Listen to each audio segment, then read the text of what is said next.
Alright, so anybody with OBS, early 90s, 7.3 liter, even some of the other ones too. I mean, if you get a little shake in the cab at about like 35, 45 miles an hour, more than likely it's probably because of this right here. The carrier bearing. See all that play right there? Yeah, that shit gets to I can see someone tried to frickin' keep it from falling apart. But yeah, man, that's the main problem right here. So that's today's project. Should not be doing that. Simple enough though. 2 bolts on top of there.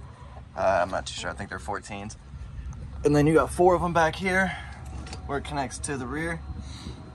Take out these 2, remove these bands. And then once you get that freed up, you drop the bearing. Everything should pull and slide out, slips out of this joint right here.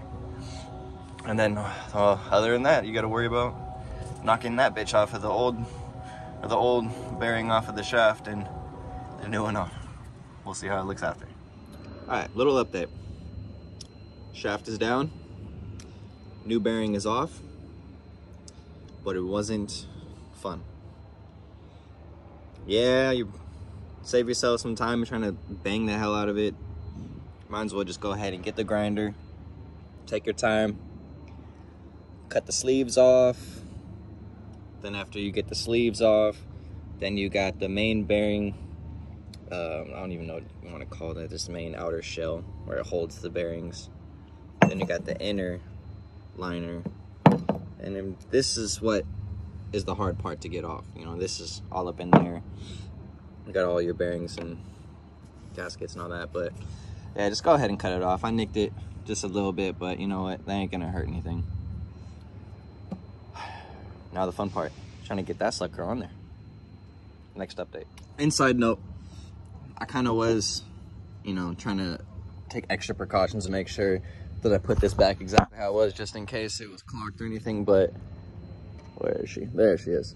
There is a notch in the spline, so it could only go in the same way it came out, so no worries on that. All right, let's get it going.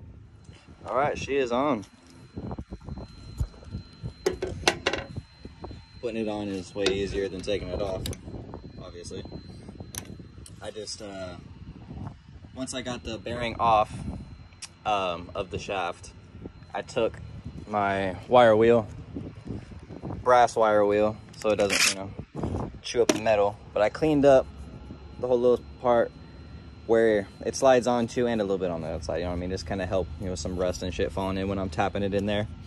Once you clean it up, grease it, and then slam it in there, slowly tap it, you know what I mean? I used a screwdriver at first, just slowly going around. This wasn't here, I just put this piece right, but slowly tapping around, hitting the inner piece of the bearings, just getting it right up on top there, pop, pop, pop, pop, pop, pop, pop, pop, until it was flush with this little ridge right here. And then I put this little cover ring on top of that and slowly tapped it in around in a circle with just, you know, with just a hammer, just slowly tapping it in a circle until this seated back to how it was originally. And that's how I know everything's where it needs to be at. Looks good down low. So yeah, now we'll go ahead and we'll get it in. I know some people use pipes. I was gonna cut that piece of pipe and then slide it on over here and do it, but it was working with the screwdriver and the hammer, so I didn't feel the need to cut a piece of pipe. All right.